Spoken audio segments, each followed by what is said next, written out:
4월 셋째 주 하나님께서 주시는 말씀은 출애굽기 16장 4절에서 6절입니다.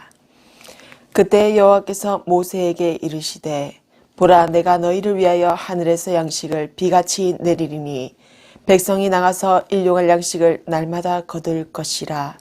이같이 하여 그들이 내 율법을 준행하나 아니하나 내가 시험하리라. 여섯째 날에는 그들이 그 거둔 것을 준비할지니 날마다 거두던 것에 갑절이 되리라. 모세와 아론이 온 이스라엘 자손에게 이르되 저녁이 되면 너희가 여호와께서 너희를 애굽 땅에서 인도하여 내셨음을 알 것이요. 아멘. 출애굽기 16장은 신 광야에서 발생한 사건으로 하나님께서는 이 장소에서 만나와 메추라기로 이스라엘 백성들의 필요를 공급해 주셨습니다. 이스라엘 백성들은 애굽 땅에서 누렸던 과거의 생활을 동경하면서 광야의 생활 가운데 먹을 것이 부족하다고 모세와 여호와 하나님께 불평했습니다.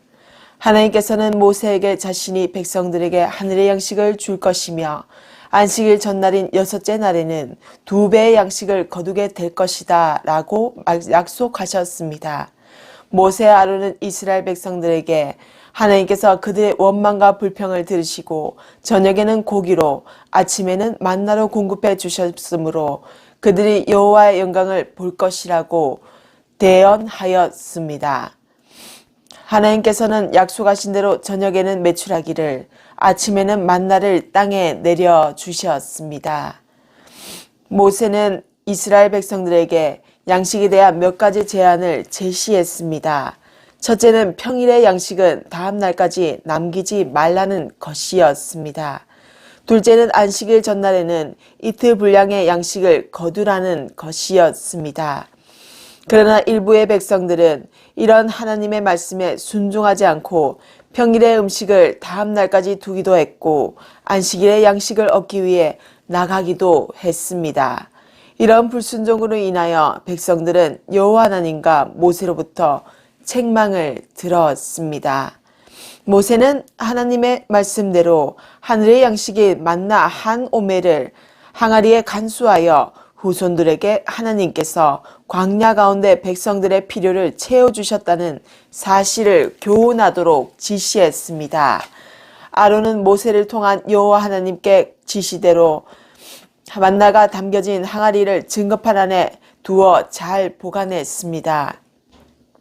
신광야에서 이스라엘 백성들은 모세와 아론을 원망했습니다. 이것은 광야 생활 가운데 모세와 하나님에 대하여 원망하는 대상이 점점 확대되고 있음을 보여주고 있습니다. 이스라엘 자손들이 불평한 내용은 광야 생활에서의 음식의 결핍에 대한 것이었습니다. 그러나 그들의 불평의 말에는 그 이상의 것이 담겨 있습니다. 이스라엘 백성들은 자신들이 광야에서 굶주려 죽게 되는 상황 가운데 애굽에서의 삶을 고기와 떡을 배불리 먹었던 시기로 이상화했습니다. 과거의 삶을 이상화하는 이스라엘 백성들의 모습은 민수기 11장 5절에서도 잘 표현됩니다. 우리가 애굽에 있을 때에는 값없이 생선과 외와 수박과 부추와 파와 마늘들을 먹은 것이 생각나거늘. 아멘. 애굽에서 노예로 살았던 이스라엘 백성들의 삶이 열악했음은 자명한 일이었습니다. 종되었던 집에서 출애굽하여 가나안으로 나아가는 미래를 향한 여정 가운데 이스라엘 백성들은 먹는 문제로 어려움을 겪었습니다. 그러나 그들은 그 문제를 극복하려고 노력하기보다는 과거를 동경하며 모세와 아론, 더 나아가 여호와 하나님을 원망하기까지 한 것입니다. 과거의 삶에 대한 지나친 동경은 미래를 향한 여정의 걸림돌이 됩니다. 이스라엘 백성은 광야 생활 가운데 양식의 결핍이라는 문제를 만나자 애굽의 삶을 동경했습니다. 그것도 애굽의 삶이 고기와 떡을 배불리 먹었던 시절로 과장하면서 말입니다. 이러한 과거에 대한 동경과 이상화는 미래를 향해 인도하시는 여호와 하나님에 대한 불신앙입니다. 그의 백성을 구원하신 선하신 하나님을 신뢰하지 못하는 것입니다. 이스라엘 백성들의 이런 불신앙 가운데서도 여호와 하나님께서는 그들을 선한 길로 인도하셨습니다.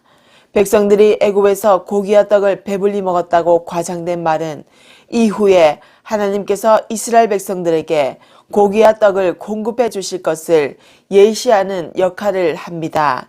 실제로 여호와 하나님께서는 백성들의 말도 안 되는 원망까지도 들으셔서 이스라엘 백성들에게 고기와 떡을 먹인 메추라기와 만나를 제공하심으로 백성들의 결핍을 채워주셨습니다. 광야와 같은 인생의 여정 가운데 만나는 여러 결핍 가운데 이스라엘의 불신앙은 그것을 묵상하는 우리들에게 반면 교사가 된다는 것입니다. 우리 인생에도 광야가 없으면 우리는 결코 깨닫지 못할 것입니다. 그리고 다른 사람의 고난과 아픔에도 헤아리지 못할 것은 물론이고 도와줄 수 없을 것입니다. 사람은 그래서 광야 생활을 뒤돌아 보았을 때 참 감사와 거룩이 뒤따르는 것입니다.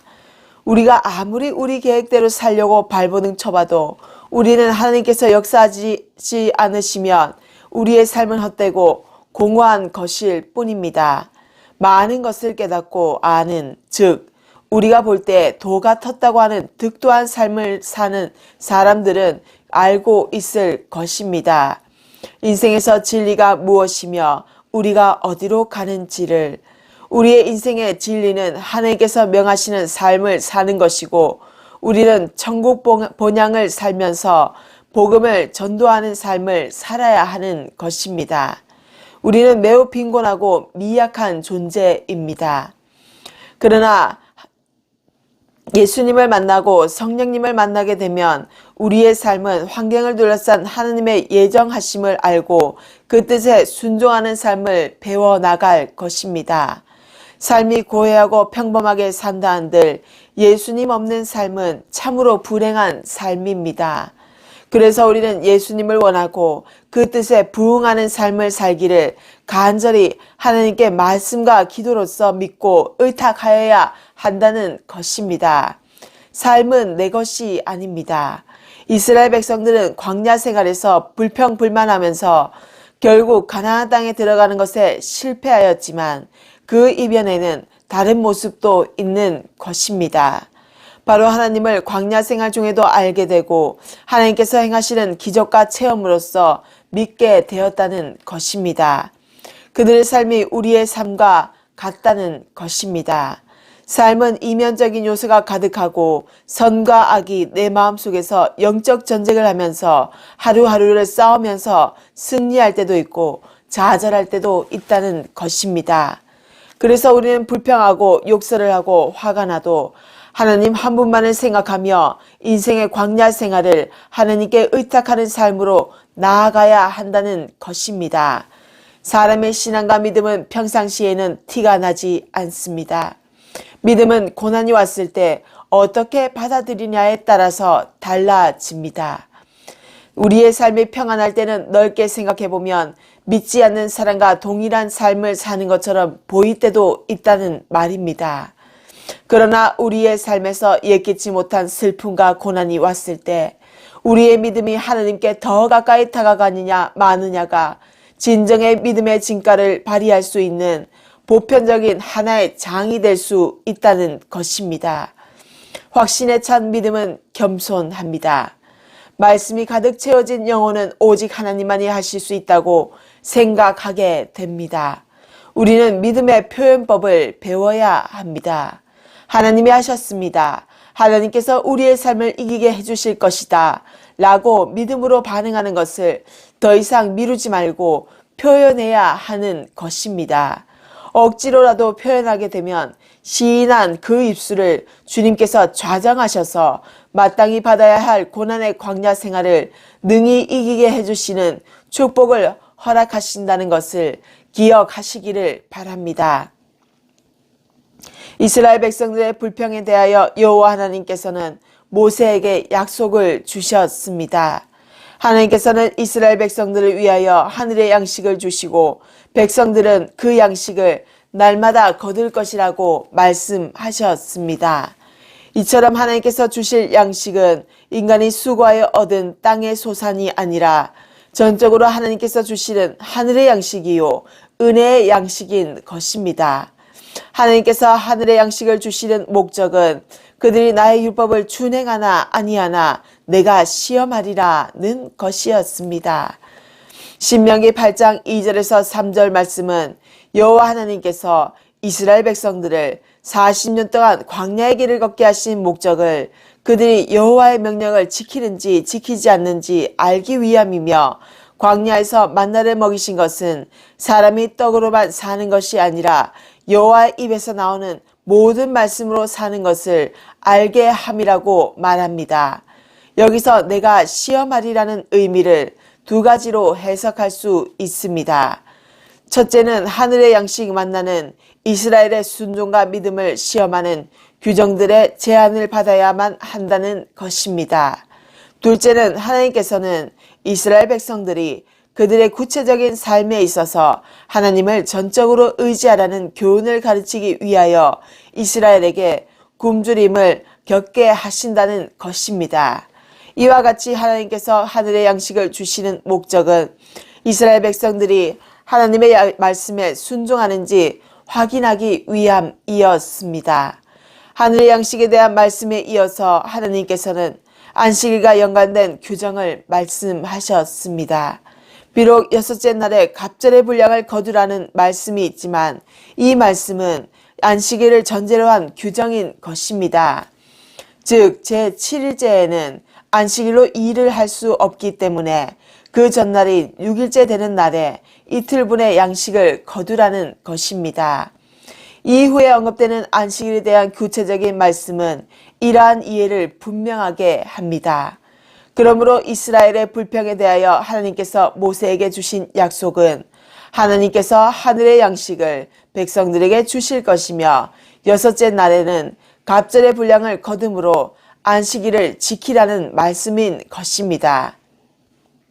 이 만나 메추라기 이야기는 우리에게 애굽에서의 7번째 재앙과 8번째 재앙을 떠올리게 합니다.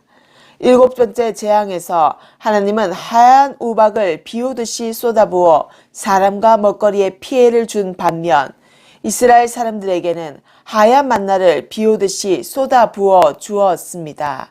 같은 방식으로 애굽의 8번째 재앙에서 하나님은 동풍의 메뚜기를 보내 애굽 온 땅을 뒤덮어 밭의 먹거리에 피해를 준 반면 광야의 이스라엘 사람들에게는 지중해에서 불어오는 서풍으로 메추라기를 몰아 전 사방에 2규빗이나 쌓이도록 쏟아 부었습니다.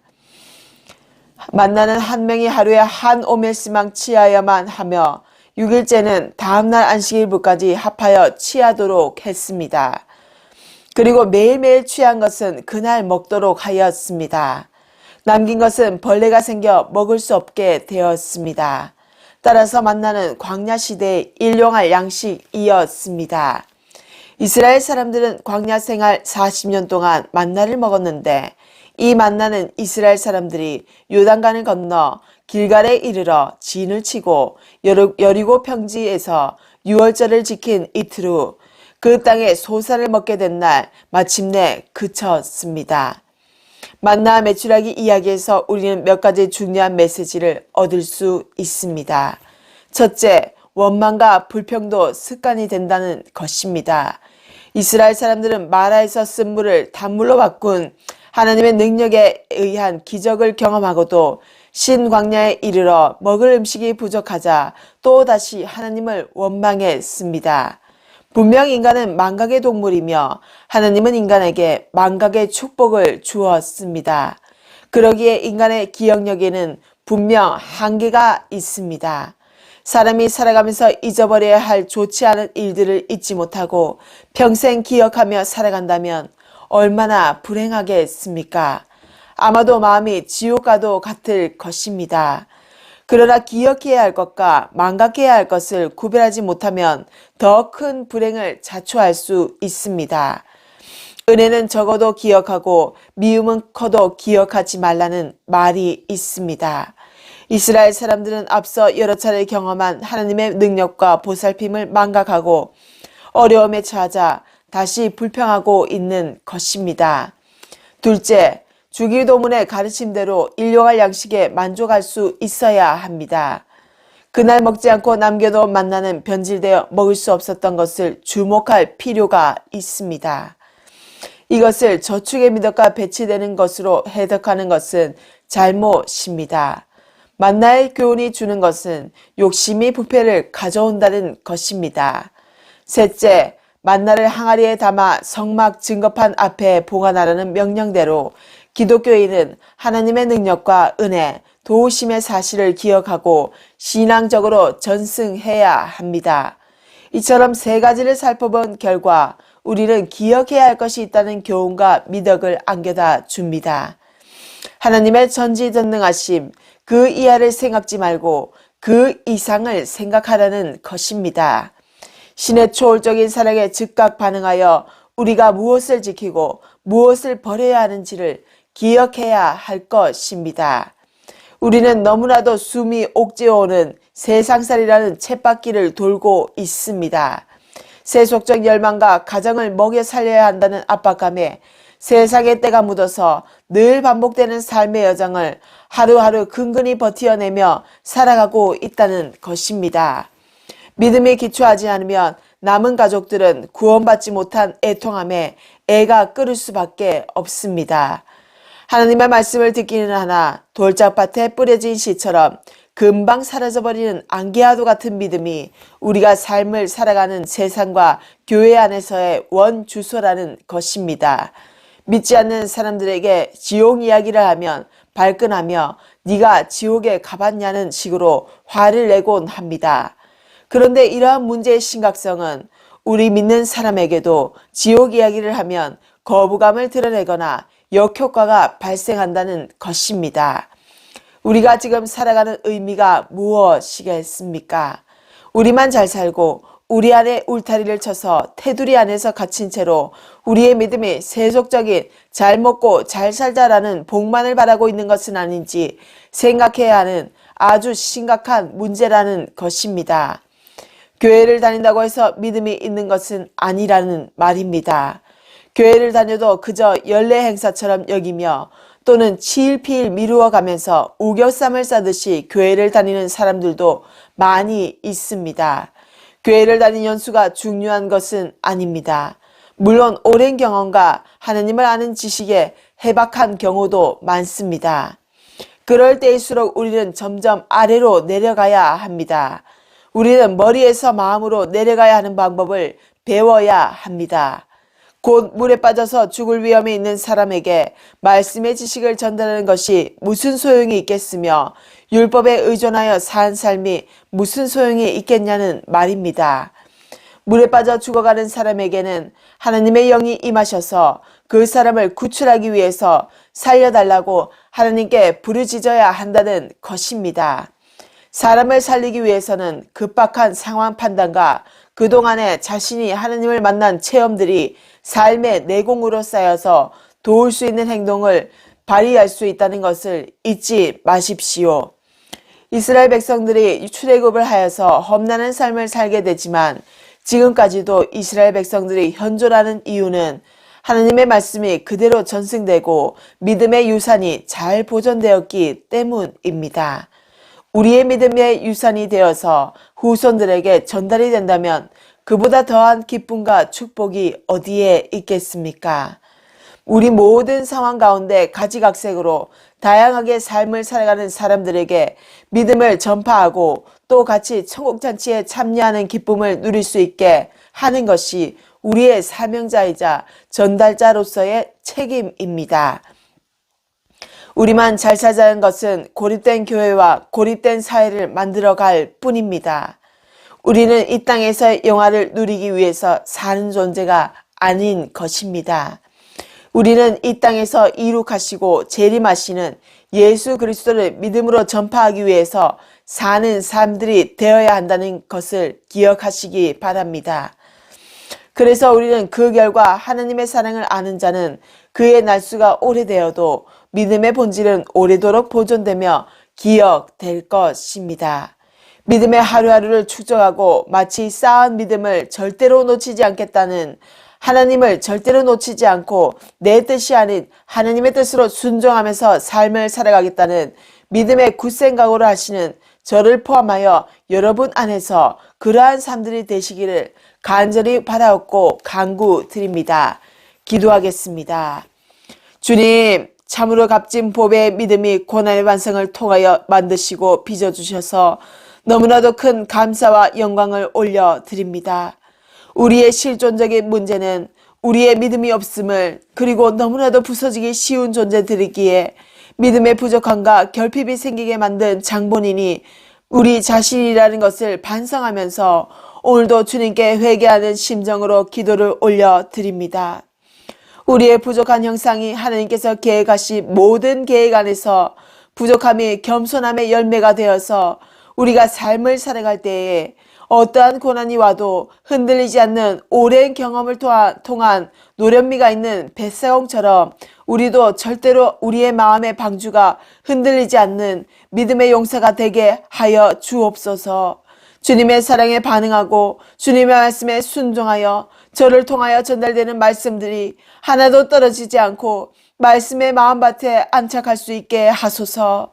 설사 말씀이 마음밭에서 멀어지고 떨어진다 한들 개들도 상에서 떨어진 부스러기를 먹는다는 이방 여인의 말처럼 우리도 그러한 간절함이 떨어진 말씀을 다시 받아 먹을 수 있는 애끓는 하나님의 사랑에 반응하는 자들이 다 되게 하소서.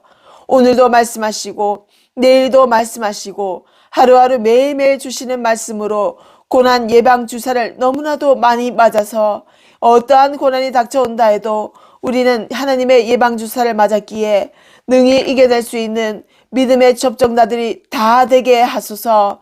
항상 말씀하여 주셔서 너무나 감사하고 그 말씀에 부응할 수 있는 삶의 기회들을 마련하게 해주신 예수님의 이름으로 기도드립니다. 아멘.